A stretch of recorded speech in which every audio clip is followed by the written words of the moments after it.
हो जाए सोनामी के हवाले से चेयरमैन पीटीआई इमरान खान के मुल्क भर में तूफानी जलसे जारी हैं। अटक में अवाम से खिताब में कहते हैं कि जरदारी और नवाज शरीफ ने हमेशा अपने लिए बैटिंग की। अवाम सोचें, इक्तदार से पहले ये दोनों क्या थे और अब क्या हैं। हमें कर्जे देने वालों ने ईरान से सस्ती गैस नहीं लेने दी।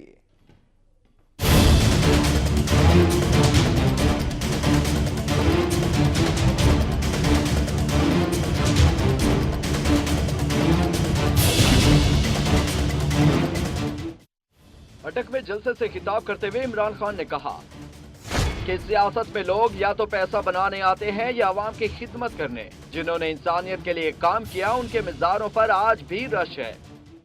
उन्होंने कहा, जरदारी हो या नवाज शरीफ, ये सिर्फ अपने लिए बैटिंग करते हैं।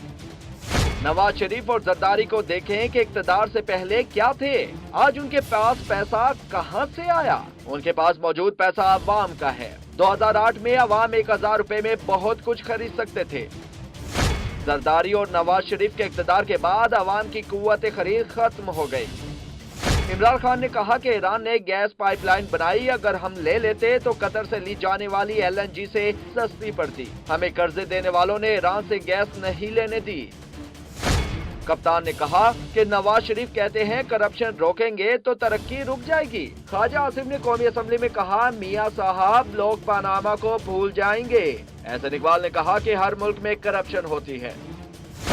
नवाज शरीफ और जरदारी कहते हैं हमारा एहतसाब अवाम करेगी। दुनिया में कभी किसी सियासतदान या वजीर का ऐसा बयान नहीं सुना।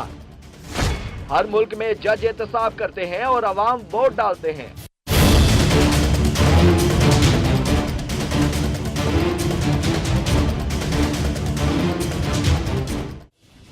चेयरमैन पीटीआई ने कहा कि पाकिस्तानी असम्बली में जिस तरह का कानून पास हुआ, दुनिया में कभी ऐसा कानून नहीं बना। अब ऐसा कानून बना जो करप्ट लोगों को तहफ्फुज दे, तो क्या नौजवान सड़कों पर निकलेंगे। इमरान खान ने कहा कि अब नैब को कमजोर नहीं होने देंगे। अपनी चोरी बचाने के लिए अगर अब कोई ऐसी हरकत की गई तो हम सब सड़कों पर होंगे।